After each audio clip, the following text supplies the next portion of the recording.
Big pass லைவ்ல இந்த வாரம் டான்ஸ் மாரத்தான் 2.0 டாஸ்க் வந்து நடந்துச்சு. அதை பேஸ் பண்ணி ஒஸ்ட் பெர்ஃபார்மரா வந்து சாண்ட்ரா வினோத்தை வந்து எல்லாரும் சேர்ந்து சொல்லியிருக்காங்க.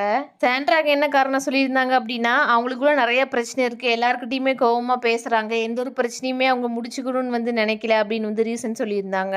வினோத்துக்கு வந்து கேப்டனா இருந்து எஃப்ஜே கூட சண்டை போட்டது, இன்னொன்று வந்து ஆக்டிவிட்டி ஏரியாவில் அவர் போய் வந்து டான்ஸ் மாரத்தான் டாஸ்க் நடக்கும்போது பாட்டை வந்து கேட்கறதுக்காக போயிருப்பாரு, அதை வந்து ரீசனா வந்து சொல்லியிருக்காங்க.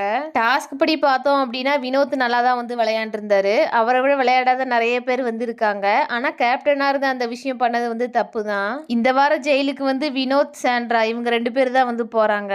சாண்ட்ரா வினோத்துக்கிட்ட வீட்டில் அது நடந்துச்சு இது நடந்துச்சுன்னு சொல்லி ரொம்பவே வந்து வினோத்தை வந்து டார்ச்சர் பண்ணுவாங்க. வினோத் ரொம்பவே வந்து பாவம் தான். பிக் பாஸ்ல 24 மணி நேரம் ஃப்ரீ டாஸ்க்ல தங்க போகிற ஃபேமிலியாக வந்து ஆதரே தான் வந்து சூஸ் பண்ணியிருக்காங்க. ஃபர்ஸ்ட் பெர்ஃபார்மராக தேர்வான வினோத் சாண்ட்ரா இவங்க 2 பேரும் கரெக்டு தானே, இல்லை வேற யாராவது கொண்டு வந்திருக்கலாம் நீங்கள் நினைக்கிறீங்களா அப்படிங்கிறத வந்து கமெண்ட்ஸில் சொல்லுங்கள்.